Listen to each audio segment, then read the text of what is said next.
नमस्कार मो YouTube channel को आपण मानक स्वागत।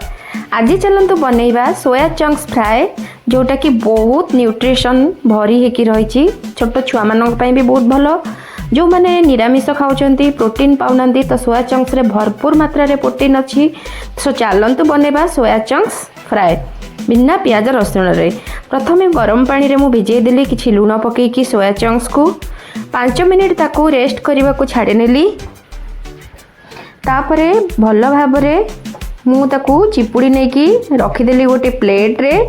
तापाई जिनस सब दरकार गोटे टमाटो 3टा बड़ बड़ मु काटी नहीं। तापरे किछि धनिया नहीं जिबा, किछि अदा नहीं जिबा, किछि गोटा लंका नहीं जिबा, जीरा किछि नहीं जिबा, आउ गरम मसला किछि नहीं जिबा। गरम मसला रे मु नहीं डालचीन गोलमरीच आउ स्टार फूल किछि 2टा नहीं जाइछि आ लवंग 2-4टा नहीं ताकू पकेकी एका संगरे हमको ग्राइंडिंग कर दबार अछि।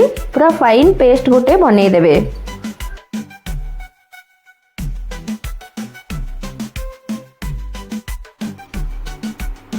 देखंतु वर्तमान मु फाइन पेस्ट बनै नहीं ग्राइंडिंग करिकी। तापरे मु गैस रे कड़ाई रे तेल पकेकी पूरा गरम हवा पर्यंत छाड़ी नेली। जीरा को फुटके पकेकी फुटिला पर्यंत छाड़िली। जीरा फुटिगला परे से जो मसला आम ग्राइंडिंग करिथिबा से मसला को भल भाव में कषि नबा।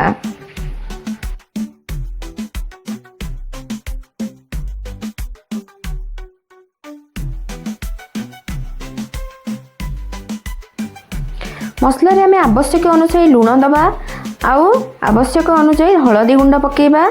तापरे आउ थरे खड़िकार एपट सेपट करनबा।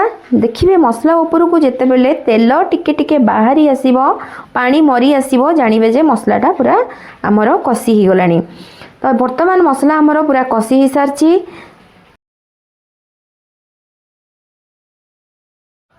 सेथिरे आमे अल्प परिमाण रे कस्तूरी मेथी पके नबा।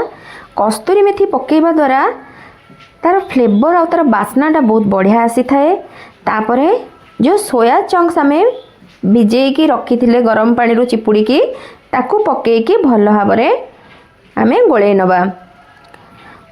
याकू छोट ठू बड़ पर्यंत समस्ते खाइबे। भरपूर न्यूट्रिशन अच्छी प्रोटीन रे भरपूर सोया चंक्स। जो माने निरामिष खाउचंती सेमानकू सोया चंक्स खाइबा निहाती दरकार। आउ ए सोया चंक्स फ्राएटा बहुत कम तेल रे भी हेई परिबो। बहुत कम तेल रे बहुत टेस्टी भी लागिबो। जो माने भी डाइटिंग करूचंती से माने भी रुटी सहित सोया चंक्स खाई परिबे नहले खाली रे भी सोया चंक्स फ्राई को खाई परिबे जोटा कि प्रोटीन खाइला मात्रे पेट पूरा बहुत समय जाए फुल हेकी रुहे आउ भोक जल्दी लागेनी। तो वेट लॉस हबारे बहुत हेल्प करे सोया चंक्स। सो मो रेसिपीटी आपण माननकू केमिति लागिला कमेंट माध्यम रे जणैबे। आउ मो वीडियोटी को लाइक शेयर आउ सब्सक्राइब करने को भूलिबेनी। पुणी देखा हबो आउ गोटे नुआ वीडियो रे।